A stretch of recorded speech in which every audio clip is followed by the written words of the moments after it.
Good morning, and welcome to the King Institute for Faith and Culture. Apologies for my voice, which is completely fried at the minute, thanks to allergies. But I'm glad to see you here this morning and delighted to welcome Austin Shull. I'm going to tell you a little bit about Austin in a moment. Let me tell you that this is a day full of Austin Shull at King, and many of you will have a chance to encounter him later on. After this session this morning, we're going to go to Tadlock for coffee. You're very welcome to join us there to have a visit with him. We'll have coffee and cookies over there. At 11:30, he's going to be doing something for the School of Nursing. And then at about 12, we'll go to the cafeteria. If you're interested in lunch, please drop by. Tell them that you're with us, and you'll be welcomed into the cafeteria. This afternoon at 4:45, Austin is going to present in the Science Seminar, for those of you who are in Science Seminar, and then at 7 o'clock tonight at Central Presbyterian Church, he's going to do a history of cancer research, which is his specialty as a researcher. Austin comes to us from Presbyterian College in Clinton, South Carolina, where he was an undergraduate. He went to the Medical College of Georgia for his Ph.D., and then returned to teach at Presbyterian, where he's been for some time now. At Presbyterian, he divides his time between research and teaching. He's got a great interest in undergraduate teaching and mentoring students, which has been something that came out recently, especially in his interactions with a student with regard to Taylor Swift tickets. One of his students, in a panic, wrote him and said, "Don't be the anti-hero. I want you to, can you please stand in line and get me stand in the online queue and get me Taylor Swift tickets?" It worked. And he went viral. So if you look up Austin Shull, Taylor Swift, you're going to find that's the name he's most associated with online. not anything about biology, nothing about liberal arts education, but Taylor Swift. I kind of hoped she was going to come in gratitude and come to a small concert this morning to kind of open us up, but an ungrateful Taylor did not do that. So alas, she's not here. But it does tell you the kind of person he is. He's somebody who is a skilled researcher who also loves students and really invests himself in trying to help students find their vocation, which is his subject this morning. Please join me in welcoming Austin Shull.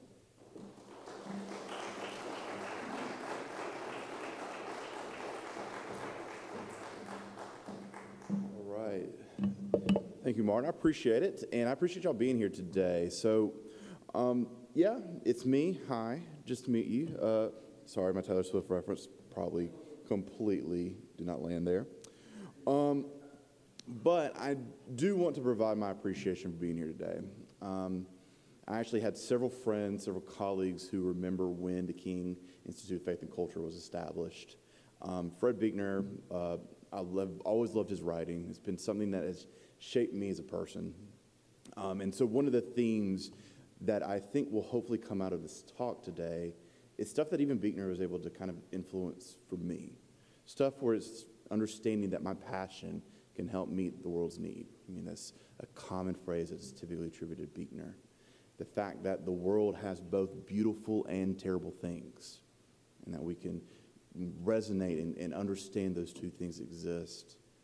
And then the fact that we're not always what we seem, that this perfect and piousness that may come across in, something like a wonderful monk, like Godric, who is one of his famous fictional novels, and demonstrating that it was far from that. He was a broken man, but it was through the mercy and grace of the world that provided to him that brought him to peace and fulfillment.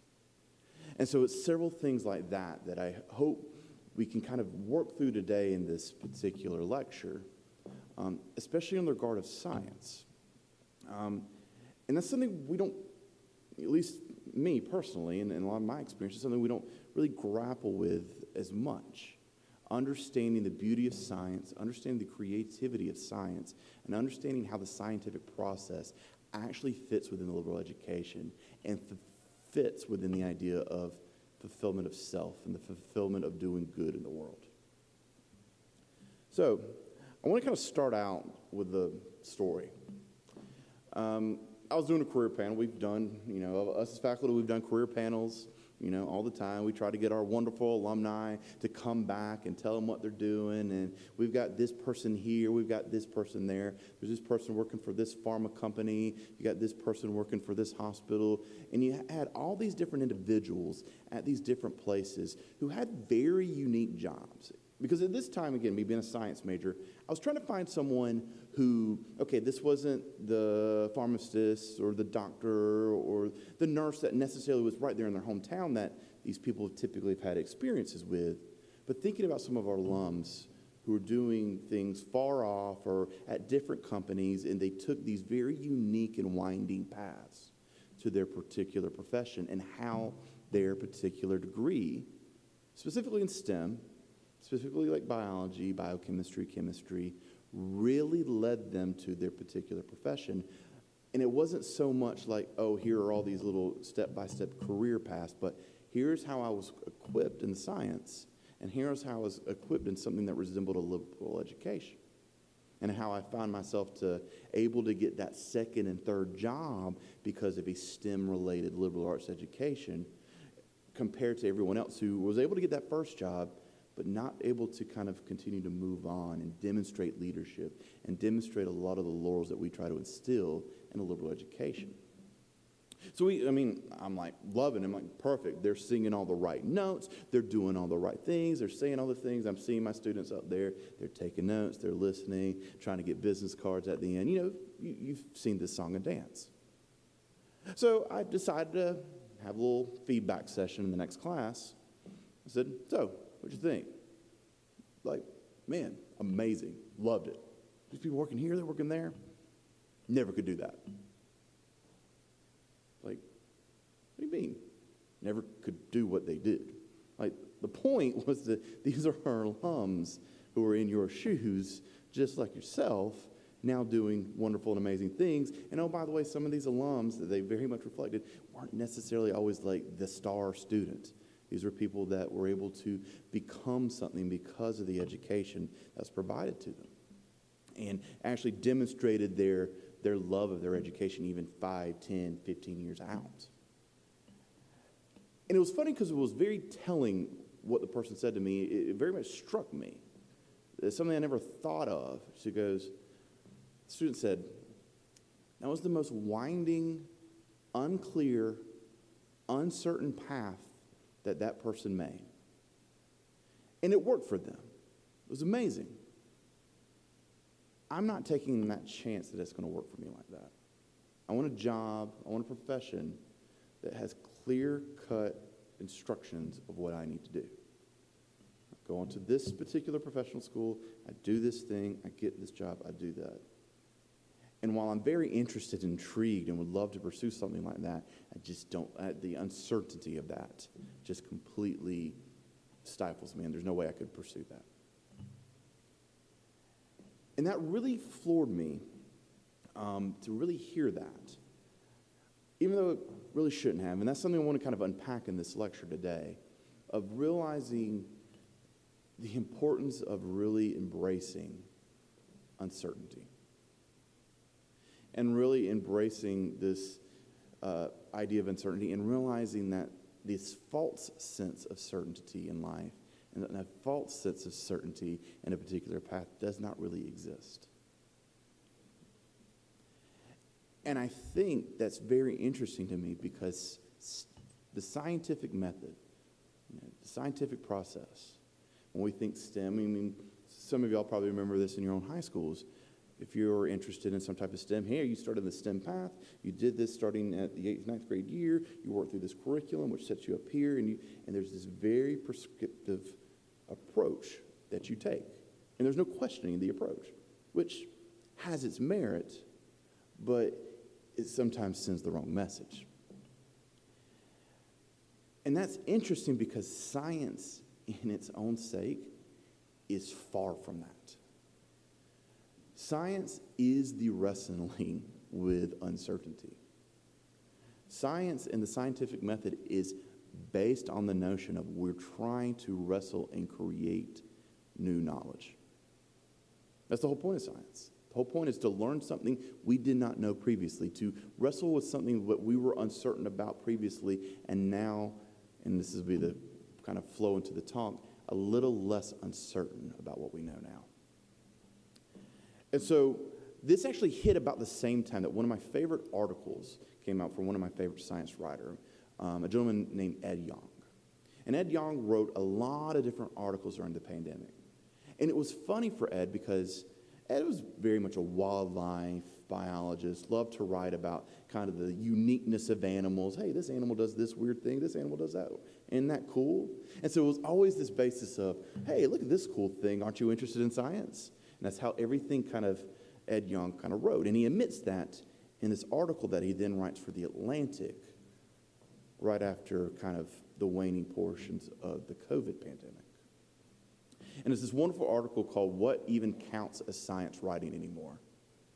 And in fact, I would even reword it as what even counts as science anymore is really the basic approach, because it really was a challenge to say, as a public, do we understand the process and the approach of science properly?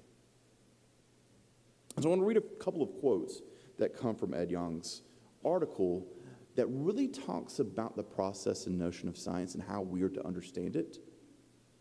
And then after we kind of work through that, I want us to then see this as a reflection of our own lives and how we work through and wrestle through the uncertainties of how we're going to move forward, how we move forward with our own personal lives, our own personal passions, our own personal desires, and again, the word that's typically associated with this lecture, vocation, how we pursue our calling. So first off, Ed's taking this moment to really try to kind of deconstruct our public view of science, kind of that K-12, view of how science works. And so one of the first quotes I want to mention says, we're told that, science is if it's a totally of facts and not an amorphous, dynamic entity born from the collective minds of thousands of individuals who argue and disagree about data that can be interpreted in a range of ways. So we couple that with this next quote, which says, science is not a procession of facts and breakthroughs. And this is where the title of this talk comes from, but an erratic stumble towards gradual, diminished uncertainty. And I'll stress that again, stumbling towards a gradually diminished uncertainty. Now that is completely different than I feel like your textbook. This is mitochondria. Here's the powerhouse of the cell. Here it is. Know it. Test will be on Friday.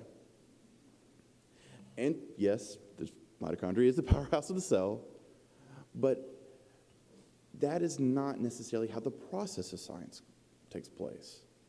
The biology textbook did not come down from Mount Sinai on high and had all this particular information, but it was through this process and amalgamation of people working and processing and trying to figure out what's going on in this veiled cloud of uncertainty of how this process works. And bit by bit and piece by piece, they're putting things together in a way that's starting to make a little bit more sense each and every time, each and every time. And so there's always this, and I don't want to take it too far, but there's always this kind of shed of doubt. Is this how this works? Based on our information, based on our data, and based on the collection of all the information we have, this is what we believe of how it works. This is what supports our notion for what we see happening here. And that's the process and basis of science. So then I want to read this kind of third quote that he mentions. And when this third quote, it reminded me of a wonderful author that I truly love. So let me read the quote first. So it says, however, I resonate because I struggle with practicing the scientific method in my own lab every day. Does this experiment have the right control? Does the results tell me I actually think it's what it's telling me? This is something and many others I struggle with each day. This is something that I struggle with regarding the scientific method. But here's this quote. It says, science is often characterized as a purely empirical and objective pursuit.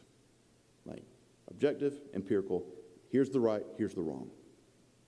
But in reality, a scientist's interpretation of the world is influenced by the data they collect, which is influenced by the experiments they design, influenced by the questions they ask, and then are influenced by the identity, values, predecessors, and then lastly, their imagination.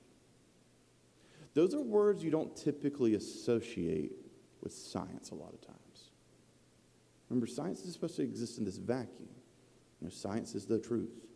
And yes, science is the pursuit of truth. There is no question about the natural truth of our natural world. We can't understand what is true and what is not true through this process regarding the natural world. But we can't negate the fact that we are errant people trying to find an inerrant truth about the natural processes of the world.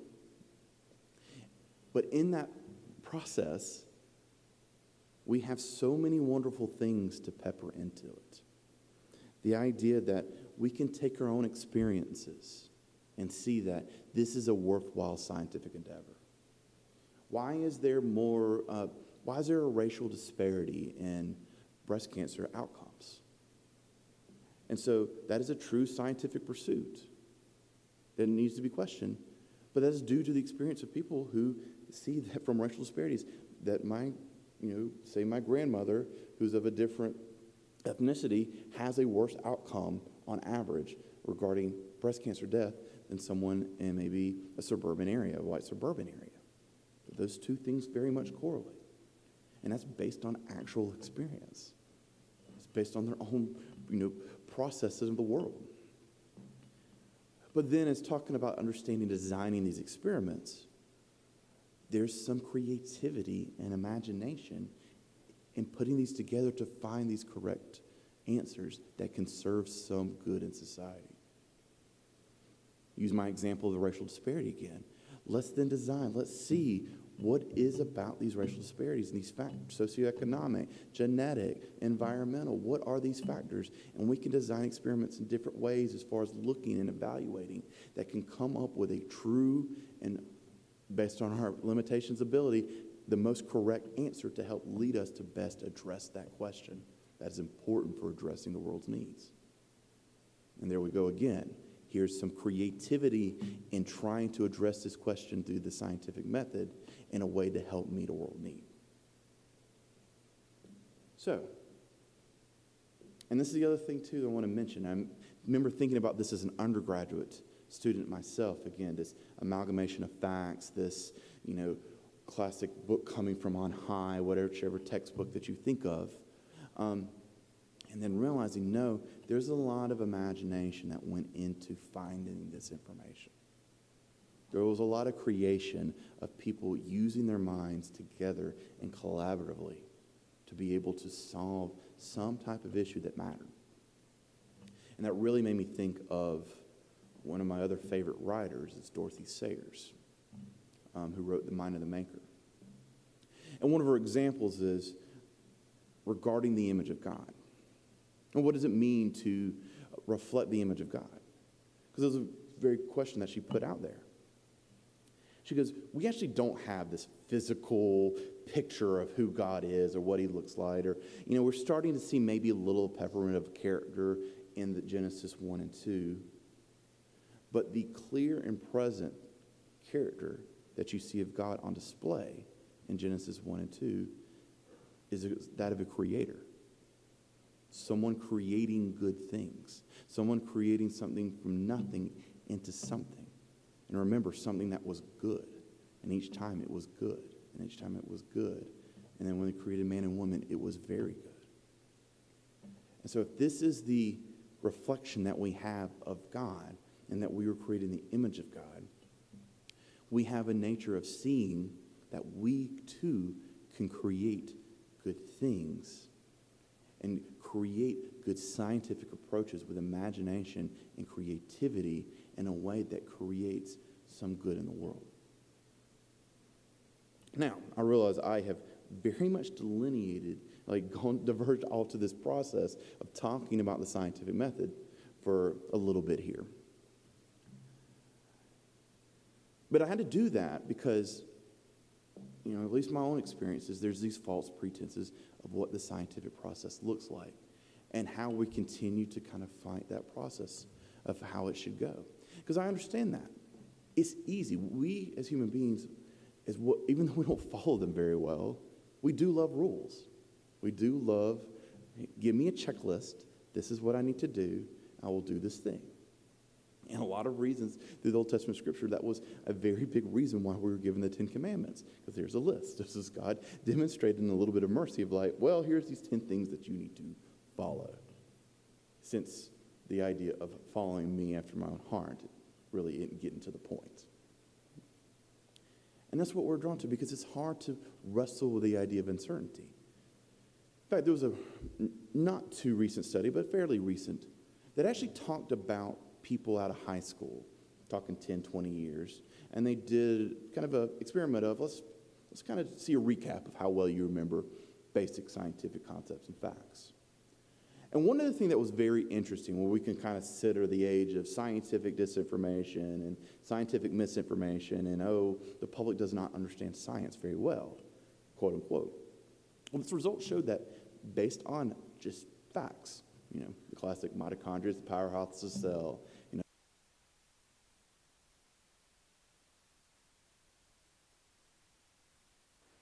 it actually was not bad from basic high school levels versus 20 years out. But what dropped drastically was understanding the scientific method, was understanding its process and how it works, understanding of leading with a hypothesis, letting that hypothesis being tested in the proper control, in the proper way, and then coming to a proper conclusion based on how it was tested. That was one of the hardest things. Now, it's funny because we kind of laugh, like, well, how do you not understand this? It's something we've been taught since middle school. We all probably remember our little tri-board at the science fair that you have with the volcano kind of blowing up. And you had one side hypothesis, and here's my methods, and then here's the conclusion. I had my nice sparkles with outline. Science fair is great. And it's funny that we have been kind of inoculated with the scientific process for a long time, an early stage. And yet, and I say this as myself, it's still very hard to wrestle with. It's still very hard to do each and every day. Because the scientific method is really designed to not fool ourselves. It's designed to create something in a way that allows us to test and evaluate a claim that we initially believe. And that actually puts that claim to the test. And one of the issues that comes to that is saying, we might be wrong. That here's this basic, very specific claim that I'm going to make, and now I'm going to test it, and it may get rejected. And us as human beings, that's not something that we take well. It's not something that we innately like, to be saying, well, I'm going to say this thing, and I'm going to let it be tested to see if I'm wrong or not. But that's one of the things that this practice as a scientific method really helps provide in us. And lo and behold, that's actually the liberal education as well.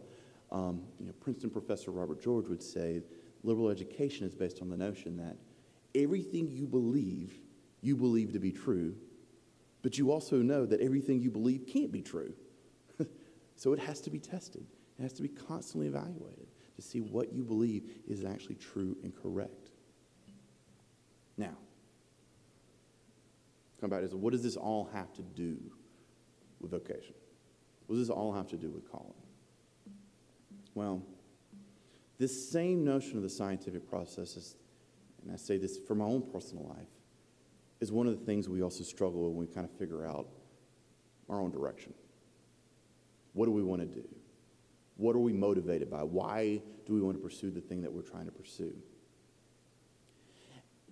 And in a world where, maybe you resonate with this, you were told at high school, choose an idea. Choose what you want to do. Hey, you really like physics? All right, time for physics courses. And there's no questioning like, did I really like physics? Did I really like this thing? Because there was a motive because there is a comfort and security in this particular job. I need to do then said particular job.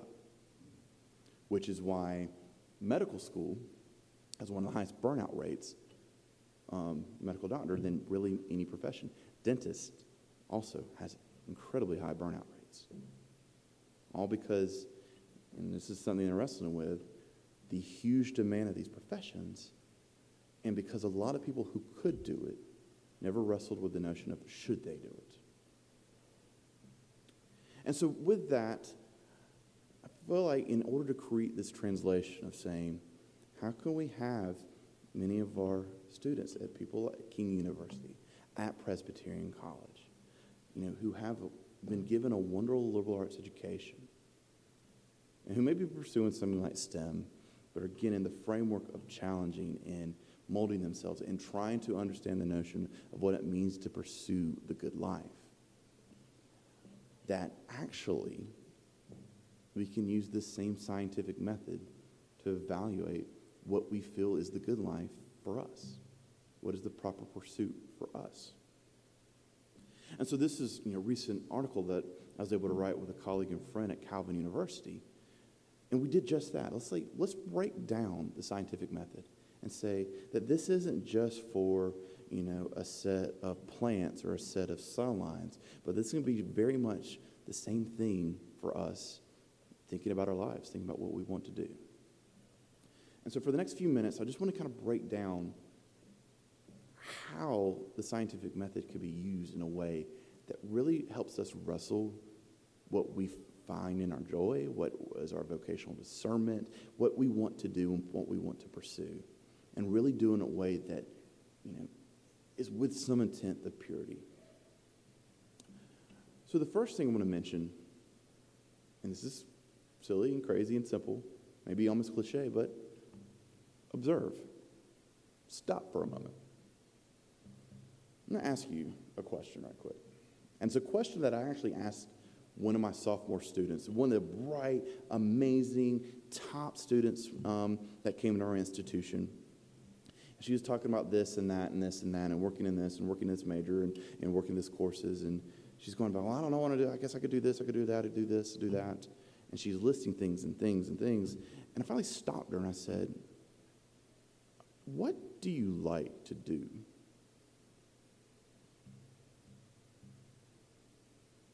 And she knew exactly what I meant by that. As she was listing all these things and directions, I could do this and that. And it was weird because it seemed like no one had ever asked her that.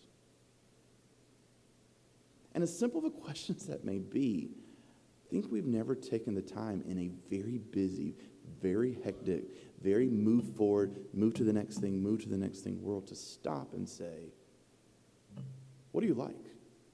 What do you like to do?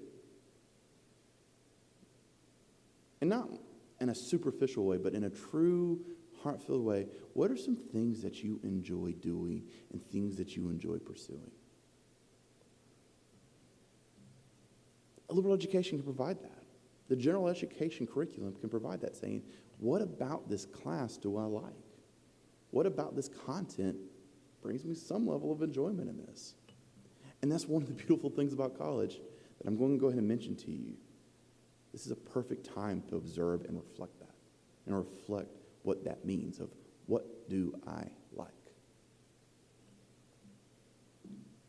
So that's the first part of the scientific method. But again, we as scientists, and I think as human beings, love and also appreciate finally making this kind of abstract notion concrete. Okay, here's some of the things I like. I like, drawing. I like painting. I like working in the lab. I like working through historical narrative, whatever. All these kind of generic things, you start really kind of making a practice of saying, okay, then what does that mean? What do I like about that?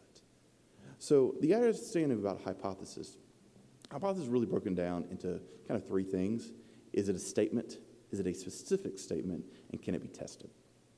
Can you evaluate it?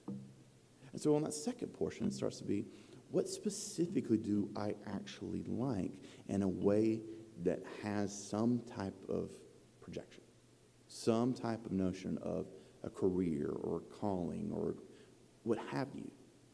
And when it says, if I like this thing, what is the direction that I can go in doing said thing? And this maybe kind of going against the notion of everything I've been saying, but this is a moment in time to make a claim. I want to pursue being a medical doctor because I love working with people. I love being able to meet the needs of individuals. And that need allows me to also coalesce my love for human anatomy and the human body and all these other things. And so there's an initial truth claim about your life. Now here's the thing, though. A lot of people use that hypothesis, that claim, and then immediately jump and say, there's my conclusion, let's go on. But they never do this third thing, which is let it be tested. Let it be evaluated. Now, we all, I think very similar to King here. With Presbyterian College, we have very much shadowing and internship opportunities and all these things to go see what the different things in the world are. And one of the things that we try to do, and one of the things that we hope to continue to try to do more effectively is saying, when you're pursuing these things and say, okay, I want to be a medical doctor, you're shadowing a medical doctor. What do you like about it? What are they doing?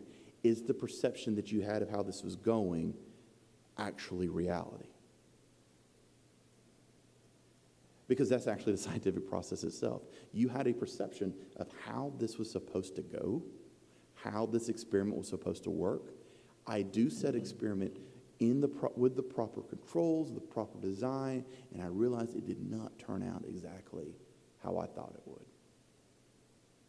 And so you're getting information during these opportunities to talk to mentors, to talk to people in the field, to experience it, to do these things and see and reflect and evaluate and take notes and work through that and interpret that proverbial data and saying, do I really like this? Do I really like the notion of working through these different things? Because what I thought I liked, I actually don't, and what I thought I didn't like, I actually do. I say it for my own self, where I I thought medicine was something I wanted to pursue, but then I realized I didn't like it. But I loved working in science. I loved going back to the creativity design and then being right there to see that result and see that result pops up on the graph or pops up on this image or whatever. And now I'm looking at something that no one else has looked at before. That I found some piece of information that no one else has really been able to process and see. In a weird way, however small it may be, I'm one of the first people to see this. And there was a joy in that I did not get in the same way that I got in shadowing a doctor or a pharmacist or this. Now, for every story like me, there's a story on the opposite side, because we are very different individuals. And based on that information, we're able to come to a conclusion and say, you know what? Based on this experience, I have a conclusion. And it may be validated. Your initial truth claim may have been true. And good for you, because you've now gotten further support for that calling you want to pursue. And so that worked out for you. Or if it's rejected, you now know how to move on. You know what you don't like. You now realize that was not a passion. You realize that was not the way that you felt like you were going to serve the world and serve need. But yet you were able to use that information to maybe take another direction and have that progression of the scientific method work in your life as you work through your calling and work through what your desires are. But here's the thing about science. As we continue to erratically stumble for us learning more about ourselves and becoming a little less uncertain about our demands and pursuits, we are making our best efforts. We're making our conclusions of what direction we want to go. But the same thing about science, same thing in our lives, is when we get more information, sometimes our conclusions may change. Sometimes our conclusions may shift. What my desire was at one stage in my life, I've now got a completely and new, different desire. I understand that as a father now. Understanding I had these particular desires I want to pursue, but now I'm a father and I've got completely different desires of being a good father and being here in a town that's going to be able to be a part of help raising my children. And so that adds more information, quote unquote, to the data. And that's one of the beautiful things about the scientific method. It continues to work. It never has to end. You come to a conclusion, and you have a conclusion for that moment. But then more data can be put in, and then you can go through the process again and continue to shape your knowledge and continue to work through that stumbling of a little less uncertainty. So with that, I do want to provide a little bit of more positivity in this process. I can't lie to you that it seems a little bit more scary, that it does seem a little bit more uncertain than what the narrative that's typically provided. Follow these steps, and this is where you'll land. But the one thing I can tell you is, even in this uncertainty, you still are well equipped to be able to handle it.